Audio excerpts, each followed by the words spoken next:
Look at why the market is particularly sensitive to economies beyond U.S. borders. Joining us now, a specialist in real estate and business law in New York City, Pierre Debbas, managing partner at Romer Debbas.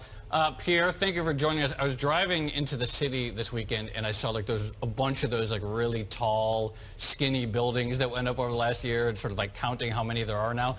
And I think a lot of the appetite for that kind of real estate was foreign money all over the world. Are people still banking on that? Is this a temporary lull that it's not happening as much?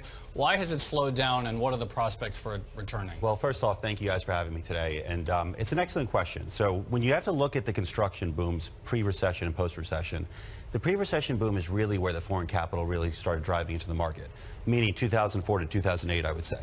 And then when we had the crisis in 2009, it dried up to about 2011. Fast forward to present day, you now have every new development you see in the city is one of these glass towers that just keeps getting taller and taller than the next one, right? Central Park Tower just got released for sales today, right? Now it overtook 432 Park, is the tallest residential building in New York City. Where you compare it to the prior cycle, if you look at what was actually developed, it was product that was for foreign nationals, the high-end market, and also domestic people. I like to joke, I call them semi-normal people who are able to afford $1 to $3 million homes.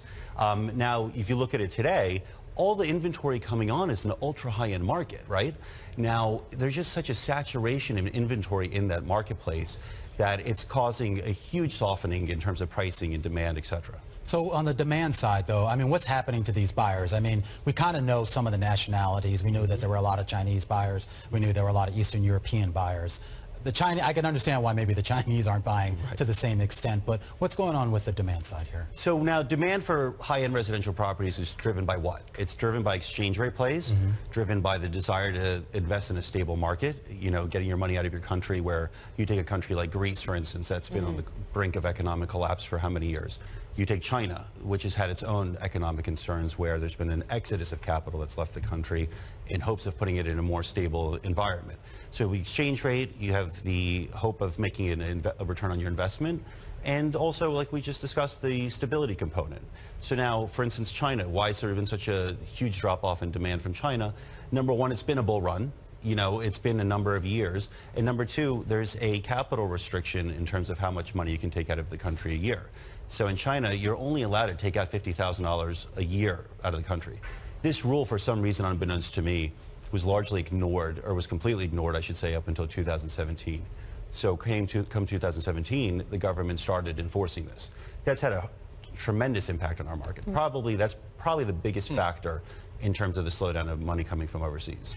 It's kind of a perfect storm, because also demand is being pulled back domestically because of the tax changes that have occurred as well, particularly on the very high-end part of the market. It seems to be the bottom falling out of it when you're looking at Connecticut and maybe here in New York.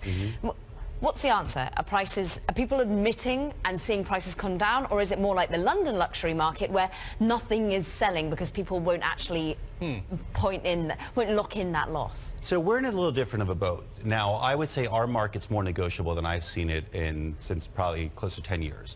Now, when you're talking about the regular market, there's a very positive outlook, in my opinion, on that market, meaning the people who are actually buying homes to live in, or non-billionaire clients from overseas.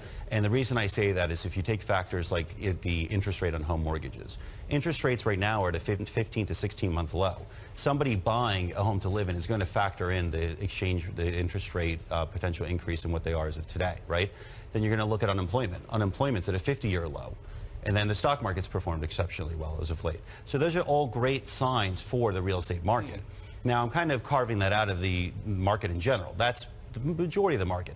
The high-end luxury market, to be honest with you, I don't see an end in sight, because that demographic is not concerned about the factors I just mentioned. Somebody buying a $30 million apartment doesn't care what interest rates are on a 30-year mortgage, right? Pierre Debbas, you put it very well.